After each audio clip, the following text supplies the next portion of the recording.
ოჯახში, როდესაც არის 2-3, თუნდაც ერთი პატარა ბავშვი, ძალიან ჭირს წესრიგის დაცვა. რა თქმა უნდა, ამაში მე ავგულისხმობ უსუფთავობას, სიბინძურეს. უბრალოდ ძალიან რთულია ბავშვს მუდმივად იმაზე ეჩიჩინო, რომ ყველაფერი თავის ადგილზე დადოს, არაფერი არეული არ იყოს.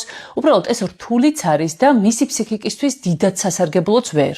ახლა მე ფსიქოლოგიურ წიაღსვლებში არ შევალ, რადგან ამის სპეციალისტი არ ვარ, უბრალოდ ბევრჯერ მსმენია და პირადი გამოცდილებითაც მინდა გითხრათ, რომ მირჩევნია რაღაც იყოს არეული, ვიდრე ბავშვი იყოს შეშინებული და მუდმივად თვალებში მიყურებდეს, რამე არ აურიოს. არ არის ეს ნორმალური და ჯანსაღი. როდესაც ვინმე გთხოვთ, რომ მაინც და მაინც წესრიგი იყოს დაცული, ყველაფერი თავის ადგილზე იდოს, არეულობა არ იყოს ოჯახში, მოდი თვითონ დაალაგოს ეს ყველაფერი. თვითონ ზდიოს 2-3 ბავშვს უკან, თვითონ მიუჩინოს ყველა ნივთს ადგილი, ოღონდ ისე, რომ ბავშვები არ დასტრესოს.